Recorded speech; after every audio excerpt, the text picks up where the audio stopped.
California's massive comeback plan announced by Gavin Newsom this week includes $220 million for the Salton Sea. The proposal is currently going through the Senate and Assembly Budget Committee review process. The legislature has until June 15th to pass the proposed budget. While they discuss the current plan, we're taking a look at the millions of dollars spent on the lake over the years. For all of that money, why has there been so little visible progress?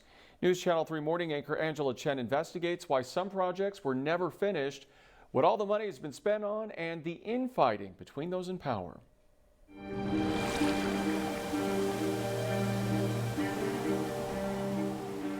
Along the dusty shoreline of the Salton Sea, you could blink and you'd miss it.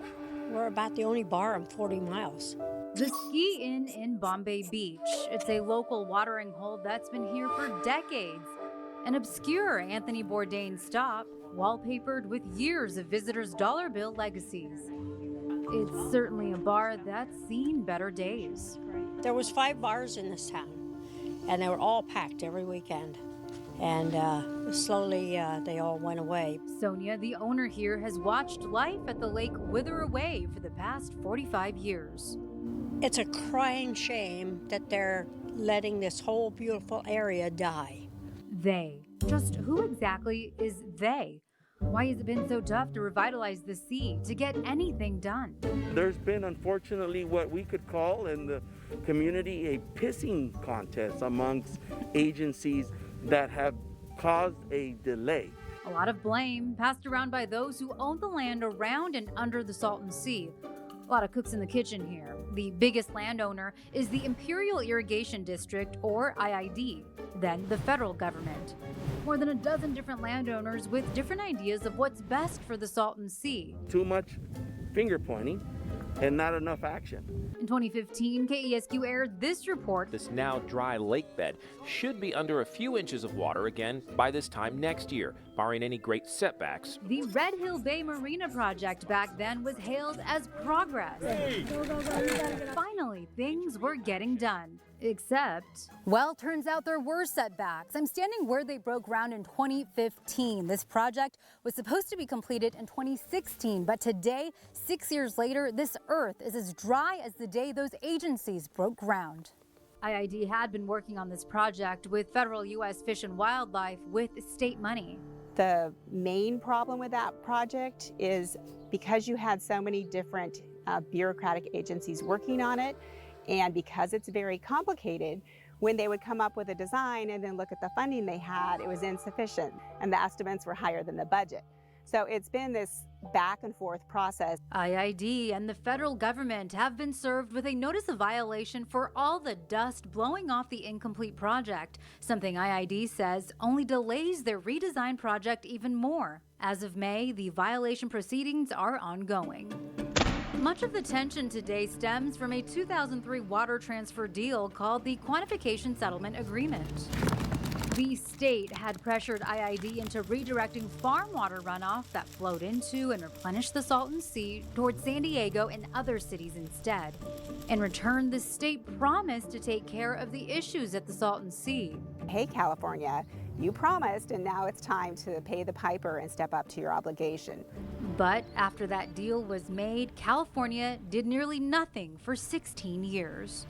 And now the state is owning up, saying, while the past has seen many delays and false starts, we have made strong progress in recent years. Much is underway.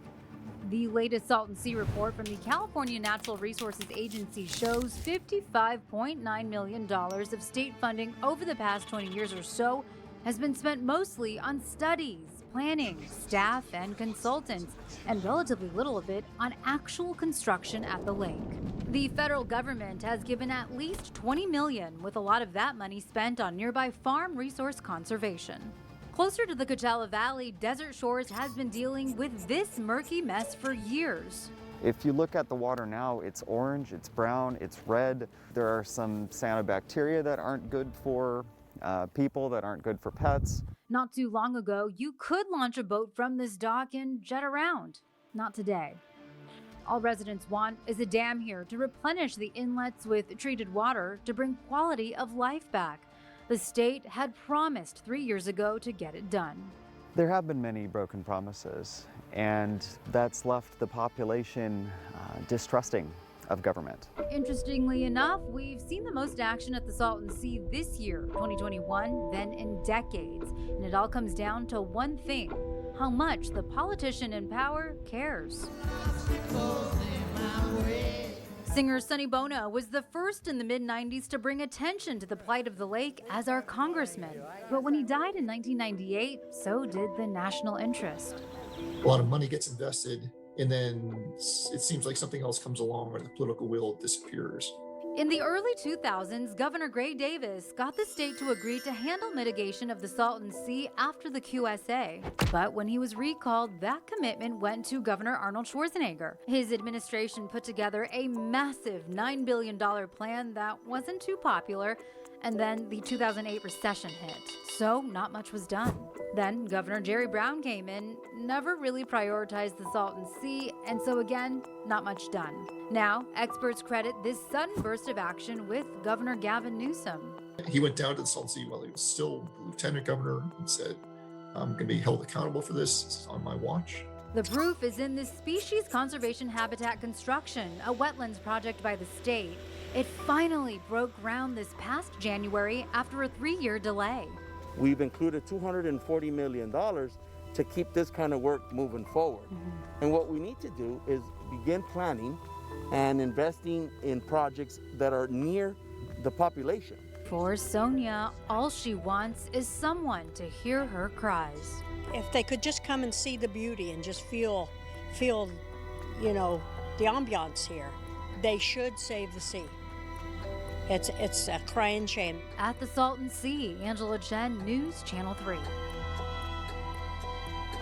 Wow, we have posted the full statement from the state on missteps in the past on our website, kesq.com. And a short time ago, Congressman Dr. Raul Ruiz told Angela Chen he has sent letters to Fish and Wildlife Service and Imperial Irrigation District in regards to the Red Hill Bay project at the Salton Sea.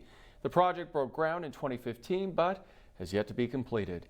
Congressman Ruiz's office is pressing for accountability, giving those agencies 1 month to answer a series of questions on progress.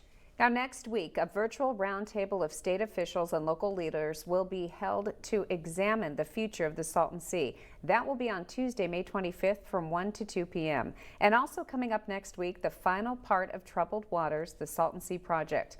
We take a look at what projects are happening now and why the Salton Sea is suddenly one of the biggest potential players when it comes to electric vehicles, iPhones, and other electronics. Watch Salton Sea Plea 1 week from tonight, right here on News Channel 3.